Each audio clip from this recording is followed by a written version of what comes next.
The bus was already packed when I stepped on, one of those muggy summer evenings when everyone's patience was paper-thin. The air smelled like sweat, cheap deodorant, and exhaust. I had my headphones in, trying to drown out the chaos, when I noticed him. A guy in his 40s, tall, broad shoulders, wearing a neon construction vest. He was glaring at a teenager sitting in one of the priority seats near the front. At first, I thought it was just normal irritation. People get annoyed when kids sit where they shouldn't. But then the man barked, loud enough for half the bus to hear. "You think you're special, huh? That seat's for people who actually work for a living." The kid flinched, pulled out one earbud, and stammered something about his injured leg. He even lifted his pant leg slightly to show a bandage. The man didn't even look, just leaned closer, his breath hot and heavy. "Yeah, right. Probably from sitting on your ass all day playing video games." People started watching, but no one said anything. I felt that uncomfortable energy, the someone should do something tension. My stop was still 10 minutes away, but I knew this wasn't going to end quietly. The driver kept glancing through the rearview mirror, clearly debating whether to intervene. The kid, pale and sweating now, muttered that he'd move. He started to stand, wincing. That's when the guy put a hand on his shoulder, not shoving, but heavy enough to make the whole bus tense. "Nah," the man said, voice low but full of menace. "Stay seated. I just want to talk." The words sent a chill through me. It wasn't about the seat anymore. It was about power. The kind of ugly, insecure dominance that festers in people who have had a bad day and need a target. The older woman sitting next to the kid stood up suddenly. "Sir, please stop," she said, voice trembling but firm. The man's eyes snapped to her like a switch flipping. "Mind your own business, lady," he spat, and that was it. The fragile calm shattered. She sat down quickly, muttering something about calling the police. The man laughed, actually laughed, and said, "Go ahead. You think I care? They'll thank me for cleaning up this bus." That's when I realized I couldn't stay silent anymore. I pulled out one earbud and stood up.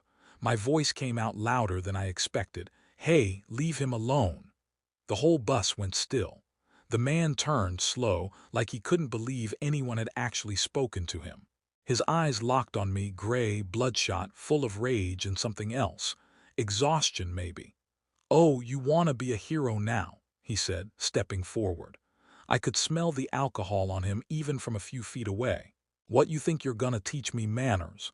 My hands were shaking, but I held his stare. "Just sit down, man, you're scaring people." He took another step, chest puffed. "I don't scare easy," he said. "You should watch your tone." Then, without warning, he slapped the metal pole next to me, a loud clang that made everyone jump. The kid winced. The driver shouted over the intercom for everyone to stay calm, but the bus was already a powder keg. The man grinned, baring yellowed teeth. "Yeah," he said quietly, "that's what I thought." I didn't realize my phone was already recording. The bus rolled on, but the silence inside was electric, a pressure cooker about to blow. The man hadn't sat down. He was standing in the aisle, one hand gripping the pole, glaring at me like I just insulted his entire existence. I could hear my own pulse in my ears. Then from the back someone muttered, "Dude, just chill out." It was a young guy, maybe 20, trying to sound casual but clearly terrified. The man's head snapped around. "What did you say?" he barked, his voice echoing off the windows.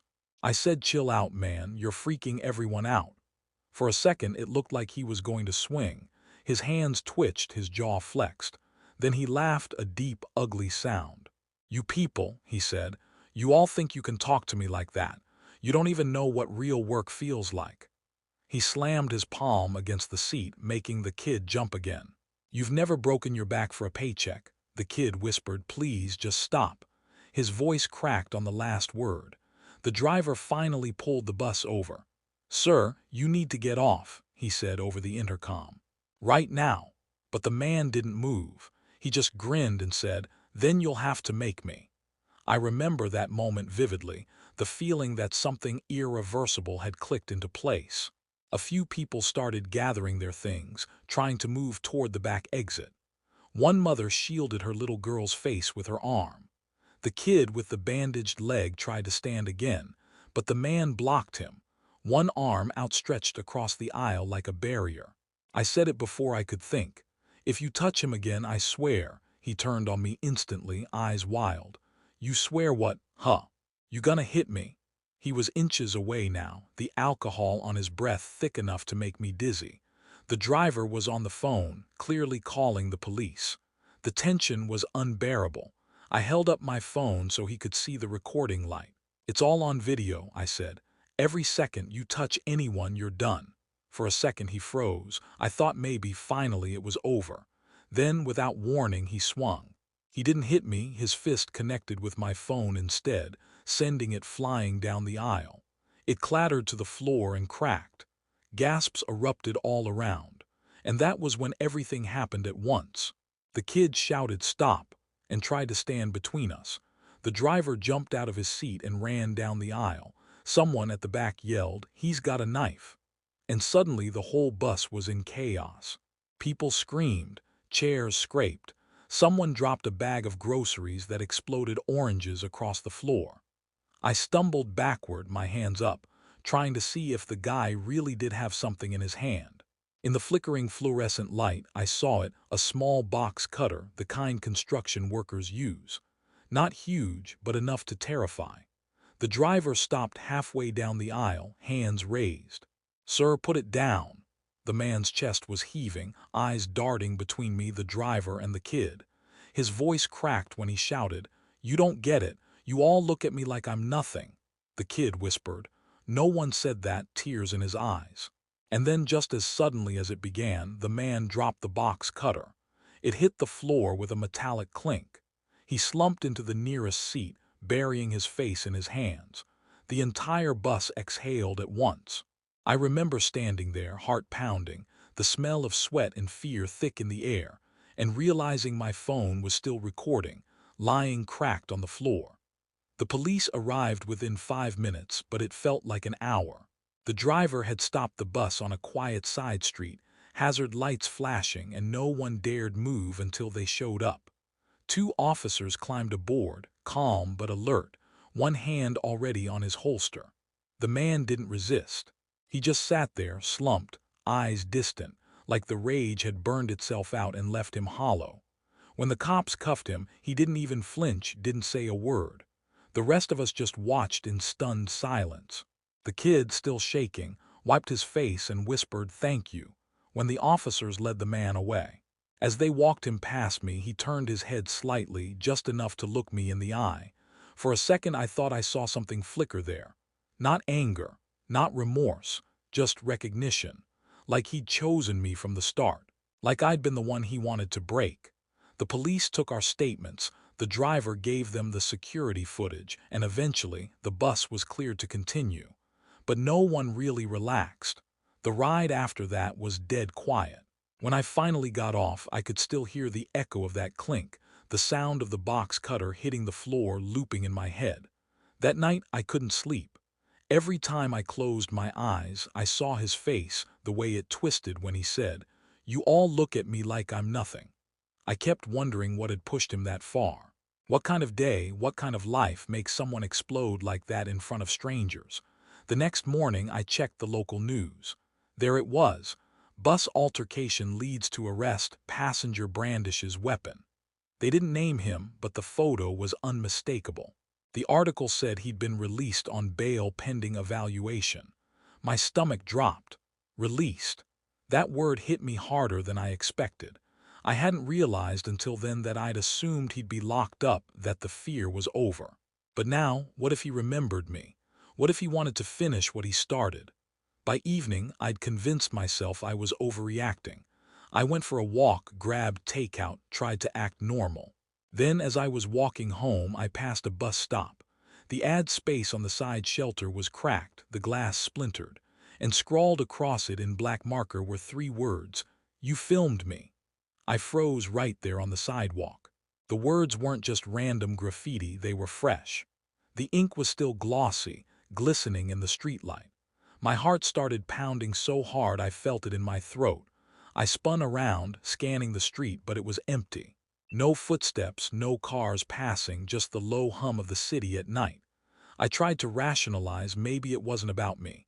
Maybe it was coincidence, but deep down I knew.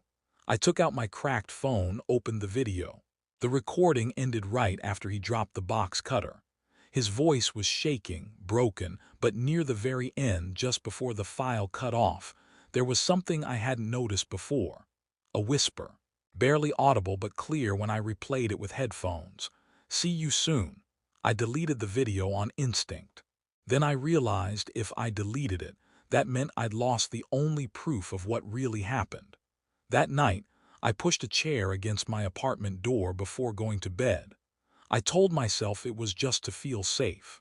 But in truth, I already knew the story wasn't over. The next few days were strange. Nothing happened, but I couldn't shake the feeling that something was just slightly off. My mail was always a little out of place. The hallway light in my apartment building flickered every time I passed. Once, I came home and found my door locked but the chain latch dangling, like someone had tried to close it from the inside. I kept telling myself I was paranoid, that this was just the residue of what had happened on the bus. Trauma makes your mind play tricks on you, right? But then I got a text. No name, just an unknown number. "You shouldn't have recorded me." My stomach dropped. My hands went cold instantly. I blocked the number, but the damage was done. I couldn't unsee those words. That night, I dreamt I was back on the bus. Everyone was frozen except him. He was standing in the aisle again, smiling that broken smile, and this time he whispered something new. "I know where you sit." I woke up drenched in sweat, and the faint smell of cigarette smoke in my room that hadn't been there when I went to bed. I went to the police the next morning, told them about the message, the graffiti, everything. They were polite but detached, like they'd heard this story 100 times before.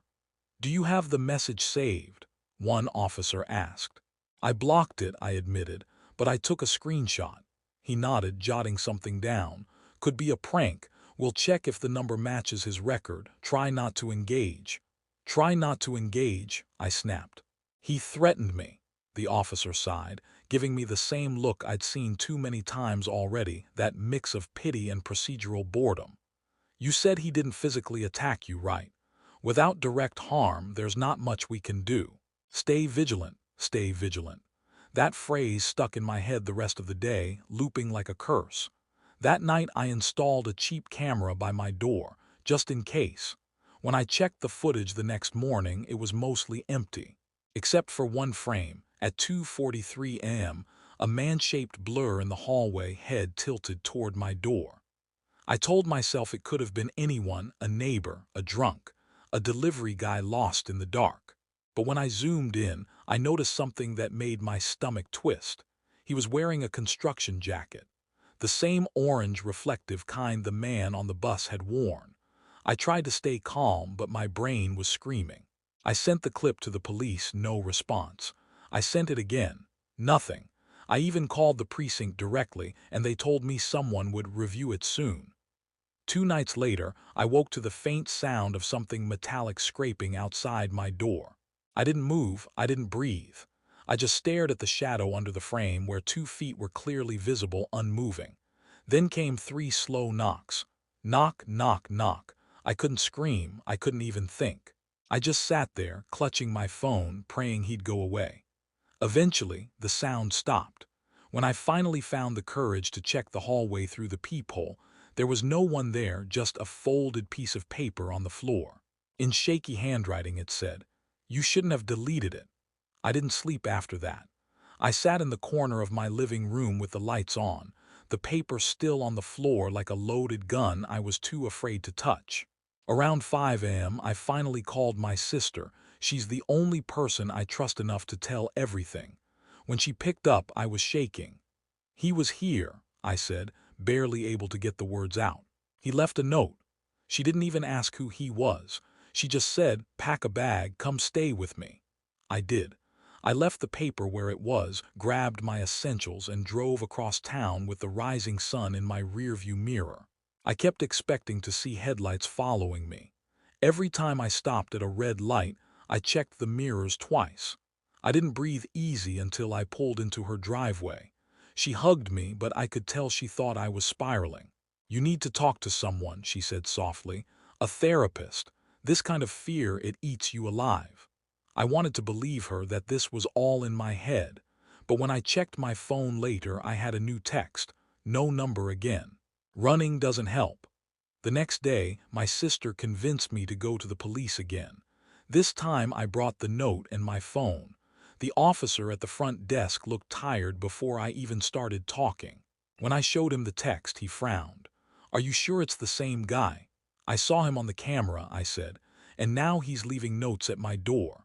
He took a long breath, then said, "Look, we can file a report and increase patrols in your area. But if he hasn't entered your apartment or caused physical harm, it's technically not breaking any laws." "Not breaking any laws," I almost laughed. "He's stalking me." He just gave me that look, the one people give when they've already decided you're exaggerating. I left before I said something I'd regret. Back at my sister's, I tried to rest, but the walls felt thinner here. I kept thinking of that man on the bus, the way his voice cracked when he said, "You don't get it." Maybe that's what terrified me the most. Because part of me did get it. He was broken by the world, and now maybe he wanted to break me too. That night my sister found me asleep on the couch with all the lights on and said, "You can't live like this." But what if this was living now? Constantly waiting for a knock that might never come or might come again. 2 days later, I decided to face it. I went back to my apartment.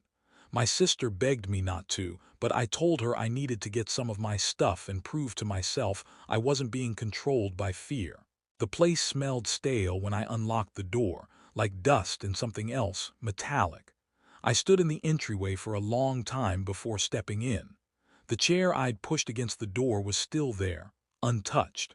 But then I saw something on the kitchen counter. My phone. The one that had been broken when he hid it. The one I'd left in a drawer before going to my sister's. It was lying there, screen on, and playing the video from the bus. The file that I had deleted. I froze. The screen flickered once, then twice. And at the very end of the clip, where the video had once cut off, there was now new footage. Me, sleeping, in my apartment. For a long time I couldn't move. I just stood there staring at the phone, my mind refusing to process what I was seeing. The video was shaky, dark, clearly filmed from inside my apartment, maybe from the corner near the hallway. I could see myself turning over in my sleep, the sheets rustling, the dim glow from the streetlight outside flickering across my face. And then the camera moved. Just slightly. Like whoever was holding it took a single step closer. My breath came out in short, broken bursts. I grabbed the phone and yanked the charger from the wall like that could somehow erase what I'd just seen. The file name read, Bus Video Final MP4. That word final made my stomach twist. I backed toward the door, phone clutched in my hand. The silence in the apartment was heavy, like the air itself was holding its breath. That's when I noticed it, my closet door slightly open, just an inch. I couldn't see inside, and I couldn't bring myself to check. I ran. I didn't even lock the door. I drove until I couldn't feel my hands on the wheel. I ended up in an empty parking lot outside a gas station 2 towns over, shaking so hard I could barely dial my sister's number. She picked up on the second ring, voice thick with sleep. "Where are you? What's wrong?" I told her everything, the phone, the video, the new footage. I could hear her breathing quicken on the other end. "You have to call the police again," she said. "I did," I snapped, my voice cracking. "They don't believe me." There was silence for a moment, then she said, softer, "Then I'm coming to get you." While I waited, I sat there staring at the phone. The screen had gone dark, but I could still see my reflection in it. Except, it wasn't quite my reflection. For a split second, it looked like someone standing behind me. I turned around so fast I hit my elbow on the steering wheel, but the back seat was empty. Or at least I thought it was. When my sister arrived, she didn't waste time asking questions. She just told me to follow her back to her place. I left the phone on the passenger seat, couldn't even bear to touch it. Once we got to her house, she said, "We'll go to the police first thing in the morning." She made me tea, sat me down, told me I needed rest. I nodded, pretending to listen, but my mind was still replaying that video frame by frame. The way the camera moved closer. The whisper at the end, barely audible but there. Nice place. At some point I must have fallen asleep on the couch. When I woke up it was still dark. The TV was on static. I turned toward the kitchen and froze. My sister's phone was on the counter buzzing. The screen lit up with a notification from an unknown number. You shouldn't have brought him here. My blood ran cold. I picked up my sister's phone, hands trembling, staring at the message. You shouldn't have brought him here. I whispered him out loud, but I already knew. From somewhere deep in the house came a soft, deliberate creak, like someone had stepped on a loose floorboard. My sister's room was down the hall. I moved toward it as quietly as I could, every step echoing too loud in my own ears. The door was slightly ajar. I pushed it open. Empty. The bed was unmade, the window open, curtains fluttering like slow, ghostly hands. I ran to the window and looked out, nothing but the dark silhouette of trees and the empty road beyond. Then, from the hallway behind me, I heard it. My own voice. You shouldn't have deleted it. I turned, heart pounding so hard it hurt, and there in the doorway stood a figure. The construction jacket. The same dull, orange reflective stripes catching the dim light.